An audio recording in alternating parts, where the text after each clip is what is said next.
সন্তান যত বড় অবাধ্য হোক, রমজান মাসে দোয়াটি পাঠ করে সন্তানের মাথায় আপনি ফু দিন, সাথে সাথে আপনার সন্তান মেধাবী হয়ে যাবে, আপনার কথায় উঠবে বসবে, আপনি যা বলবেন তাই করবে। প্রিয় ভাই বোনেরা, স্মরণ শক্তি বৃদ্ধি পাবে, যা পড়বে তাই মুখস্থ থাকবে।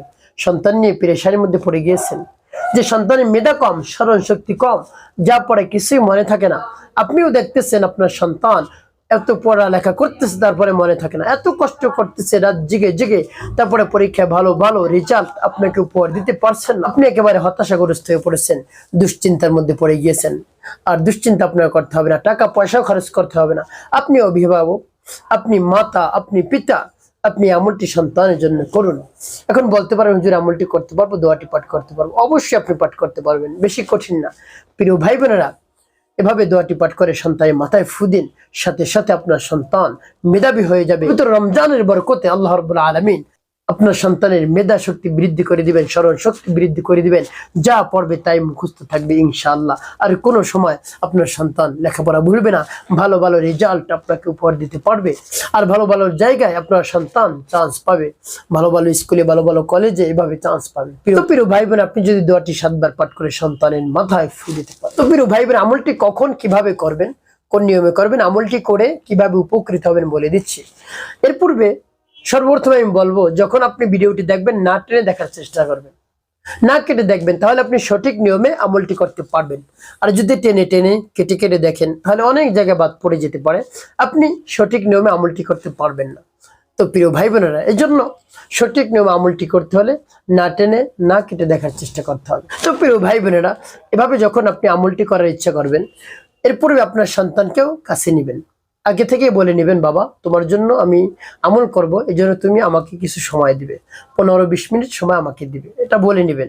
অন্যথায় দেখা যায় পোলাপান মানুষ উঠে চলে যাবে, আপনি আমলটি ঠিক মতো করতে পারবেন না।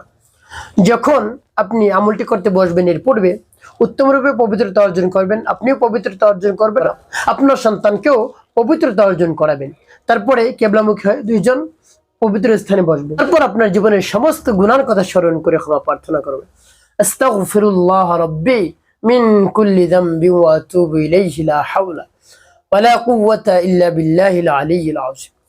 এভাবে যখন 3 বার ইস্তিগফার পাঠ করা হয়ে যাবে, তারপরে 3 বার দুরূদ শরীফ সাল্লাল্লাহু আলাইহি ওয়াসাল্লাম সাল্লাল্লাহু আলাইহি ওয়াসাল্লাম সাল্লাল্লাহু আলাইহি ওয়াসাল্লাম, এভাবে যখন ইস্তিগফার এবং দুরূদ শরীফ পাঠ করা হয়ে যাবে, তারপরে আপনি কি করবেন? তারপর আপনি সেই দোয়াটি পাঠ করবেন সন্তানের মাথায় হাত দিয়ে। প্রিয় ভাই বোনেরা, যখন পাঠ করবেন, এর পূর্বে আল্লাহ রাব্বুল আলামিনের কাছে বলবেন, হে আল্লাহ, আমার আমলকে, সময়কে কবুল করুন, আমি যে উদ্দেশ্যের জন্য আমলটি করতে সেই সমস্যা দূর করে দিন। তারপরে আপনি তার মাথায় হাত দিয়ে আমলটি করবেন, দোয়াটি পাঠ করবেন। দোয়াটি পাঠ করে পরবর্তীতে কি করবেন বলে দিচ্ছি। আগে আমার দেখার নিয়ম অনুযায়ী আপনি দোয়াটি পাঠ করুন সহি শুদ্ধ করে, যেমন বিসমিল্লাহির রহমানির রহিম,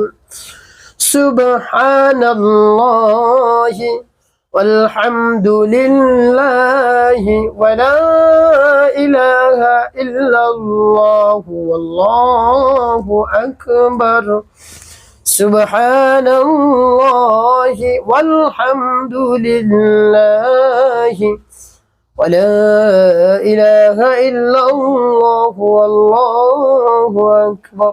যখন পাঠ করে যাও একটু ফুটে, তারপর আপনি আবারও সেই দোয়াটি পাঠ করবেন,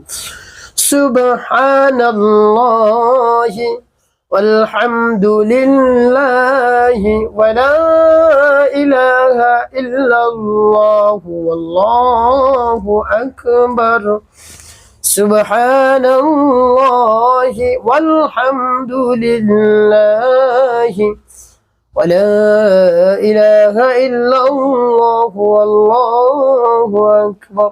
পাঠ করে সে আবার একটু, তারপর আপনি মনে দরদ নিয়ে আবার পাঠ করবেন, সুবহানাল্লাহি والحمد لله ولا إله إلا الله والله أكبر سبحان الله والحمد لله ولا إله إلا الله والله أكبر। পাঠ করে সবার একটু। সর্বশেষ নবীজি সাল্লাল্লাহু আলাইহি ওয়াসাল্লামের মুহাব্বত নিয়ে, ভালোবাসা নিয়ে 5 বার দুরূদ ইব্রাহিম পাঠ করতে হবে। আল্লাহুম্মা সাল্লি আলা মুহাম্মাদিন ওয়া আলা আলি মুহাম্মাদ কামা সাল্লাইতা আলা ইব্রাহিম ওয়া আলা আলি ইব্রাহিম ইন্নাকা হামিদুম মাজিদ। আল্লাহুম্মা বারিক আলা মুহাম্মাদিন ওয়া আলা আলি মুহাম্মাদ কামা বারাকতা على إبراهيم وعلى آل إبراهيم إنك حميد مجيد. اللهم صل على محمد وعلى آل محمد كما صليت على إبراهيم وعلى آل إبراهيم إنك حميد مجيد. اللهم بارك على محمد وعلى آل محمد كما باركت على إبراهيم وعلى آل إبراهيم إنك حميد مجيد. اللهم صل على محمد وعلى آل محمد كما صليت على إبراهيم وعلى آل إبراهيم إنك حميد مجيد. اللهم بارك على محمد وعلى آل محمد كما باركت على إبراهيم وعلى آل إبراهيم إنك حميد مجيد. اللهم صل على محمد وعلى آل محمد كما صليت على إبراهيم وعلى آل إبراهيم إنك حميد مجيد. اللهم بارك على محمد وعلى آل محمد كما باركت على إبراهيم وعلى آل إبراهيم إنك حميد مجيد. এভাবে যখন দুরূদ ইব্রাহিম পাঠ করা হয়ে যাবে, তারপরে আপনি কি করবেন? আপনার সন্তানের মাথায় 2টি ফু দিবেন।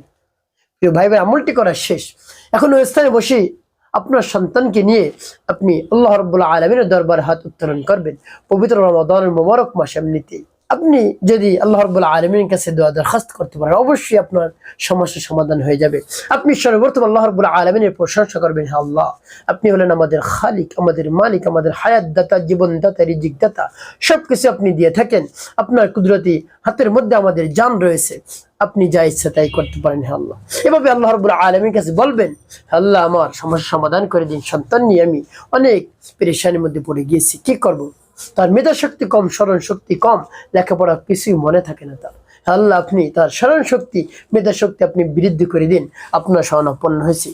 আল্লাহ আমার অন্তরে ব্যথা রয়েছে, বেদনা রয়েছে, সন্তানকে যেন ভালো শিক্ষায় শিক্ষিত করতে পারি। তা যদি না করতে পারি, আল্লাহ আমার ব্যথা বেদনা বেড়ে যাবে, আমি দুশ্চিন্তা হতাশার মধ্যে পড়ে যাব। তাই আমার ব্যথা বেদনা দূর করে দেন, দুশ্চিন্তা হতাশা থেকে আমাকে চিরতরে মুক্তি দান করেন। এভাবে আল্লাহ রাব্বুল আলামিনের কাছে বলবেন, দেখবেন আপনার সন্তান বাধ্য হয়ে যাবে, আপনার সন্তানের মেধা বৃদ্ধি পাবে, স্মরণ শক্তি বৃদ্ধি পাবে ইনশাআল্লাহ। প্রিয় ভাই বোনেরা, একটি কথা মনে রাখতে হবে, আমলটি আপনি চালিয়ে যাবেন এবং 5 ওয়াক্ত নামাজ আদায় করবেন, মিথ্যা কথা বলবেন না, মানুষের খেদমতে কল্যাণে কাজ করবেন, দেখবেন অবশ্যই আপনার জীবন হবে সুখময় এবং শান্তিপূর্ণ ইনশাআল্লাহ।